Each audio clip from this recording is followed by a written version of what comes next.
How'd you feel when you watched this?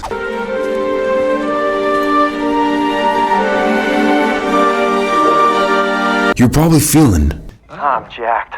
I'm jacked to the tits! and then we get this. Wait. Let's just. Chocolate! Well, we can talk about what we're gonna. Okay, or you can hit that. Yeah. No. All right. Hey. Yeah. Hello there.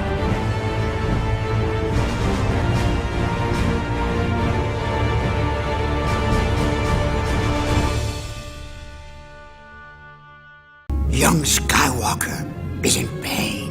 Terrible pain. Hell yeah, he's in pain. I mean, I'm in pain.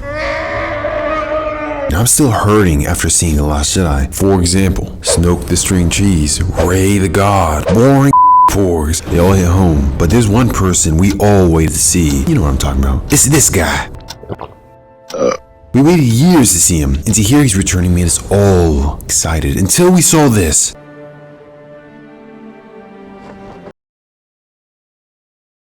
How did Luke go from this I am a Jedi, like my father before me. to this?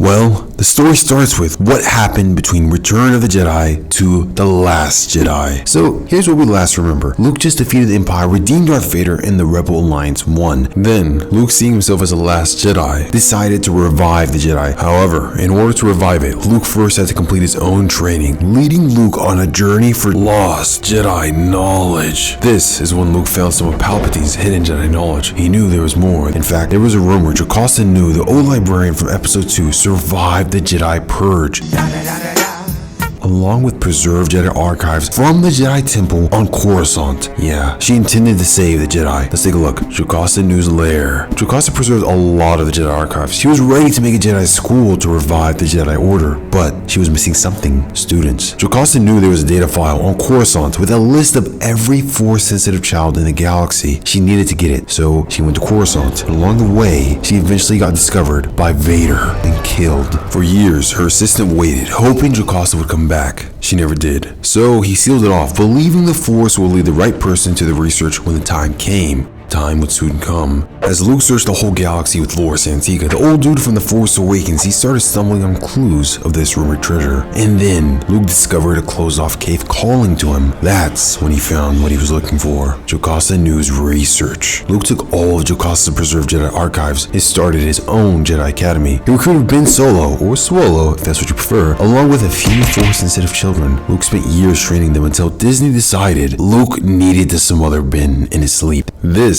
is where the continuity with OT Luke's character ends. So here's how it goes. Ben's having some dark dreams, right? I'm sexy and I know it. Luke senses Ben's pull to the dark side, busts in, takes a good look at him, and concludes, I'm gonna kill that motherfucker. Whoa, wait a second.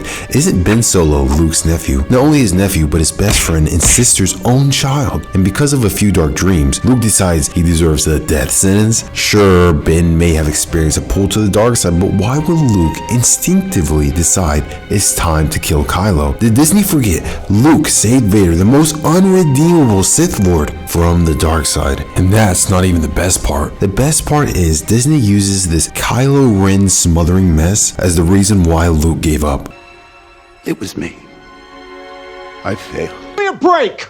Come on, that doesn't work at all. Let me explain. First, let's make one thing clear. Luke wouldn't ever kill his own nephew. It's against the Jedi way, especially he's unarmed. A Jedi uses the Force for knowledge and defense, never for attack.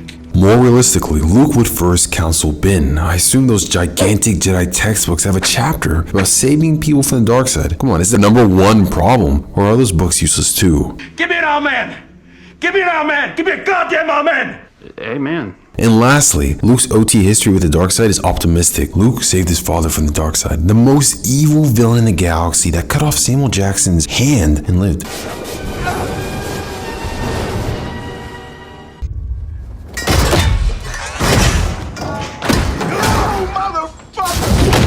So, Luke knows it's possible. Okay, so although it doesn't make sense, let's say Luke was drunk and made a mistake. Let's see how Luke will react when Kylo publicly hooks up with Snoke. After Ben burned Luke's temple, Ben goes on Star Wars Tinder, searches for a match and finds his true love, Snoke. And they fall in love at first sight. Things will go better if you just hold my hand. Nothing can come between us. Well, at least before the breakup. Anyway, Luke sees his temple burning. He knows right then and there Kylo's turned to the dark side. Luke needs to act quick. There's still light within Kylo. So Luke grabs his X-Wing, sets his course, gives Lord Santique a map to his location, and ends up in Ook 2, or the first Jedi Temple. This is great. Maybe he went to Ook 2 to find a way to save Kylo using the Force, or to find an answer to this never-ending dark side spiral. I don't know. Let's see what he does. It's time for the Jedi to end. And because of this, darkness is rising again. Luke can sense it. He knows his friends are in trouble. After all, he just released a group of elite psychopathic assassins into the wild, and he knows what they're capable of. Rather than facing his mistake, he disconnects from the Force and raises his middle finger up high for the world. Oh yeah, and he dies. 10 out of 10. Let's get one thing straight here. The OT Luke wouldn't ever do this. In fact, the OT Luke would go on a suicide mission to save his friends and the galaxy. Instead, the older, wiser, and fully trained Jedi Master Luke gives up on life. And that's not the worst part. The worst part is Luke no longer believes Kylo can be redeemed. Now, does that make sense? Kylo takes one bad turn because of Luke, and Luke now firmly believes Ren is a done case. Like seriously? You're sadly mistaken. And watch the way Luke dodges the question. It was a Jedi Master who was responsible for the training and creation of Darth Vader. And a Jedi who saved him. Yes, the most hated man in the galaxy, but you saw there was conflict inside him. You believed that he wasn't gone, that he could be turned. And I became a legend. What a legend. No wonder Luke lost his Braveheart. Will you fight? Fight? Against that? No! We will run!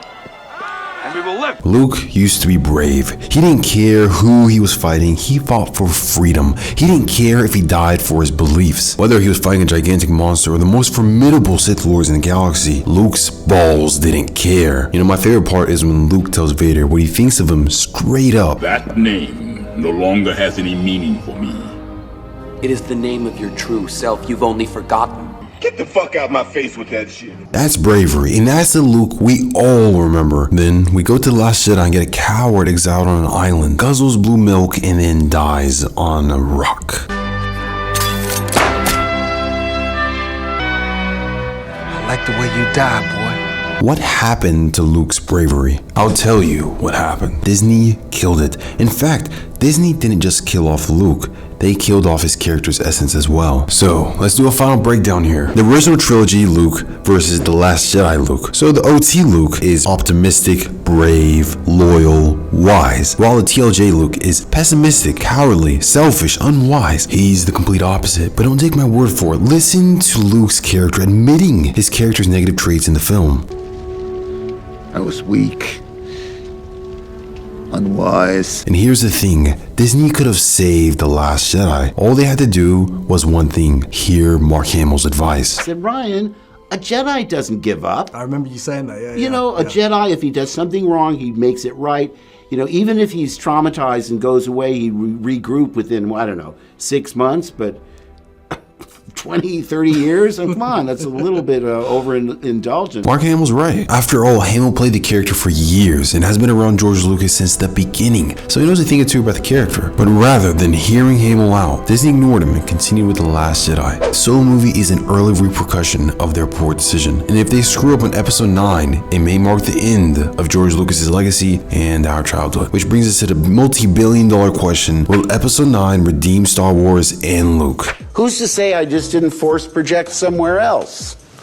So we shall see. Well, did Luke really die? What does Mark Hamill have to say about this? He says the Force killed Luke. So yeah, Luke's character is dead. However, is this the end of Luke? No. If anything, this may be the beginning. Mark Hamill confirmed Luke's coming back in Episode 9. In what form? Well, that's up for debate. But as Rian Johnson put it, Luke's death opened more possibilities as opposed to fewer. What does that mean? Luke's death isn't not the end. In fact, it's the beginning of something more, and Luke is going to return in an unexpected way. We'll save that unexpected way for the next video. But what do you guys think? Do you guys think Disney understands Luke Skywalker's character, or did they screw up on him? Let me know in the comments below. And before you head out, could you do me one last favor? If you enjoyed this video, don't forget to subscribe, like, and comment. Do it. Do it! Do it. Just do it! Thank you guys so much, and may the Force be with you all.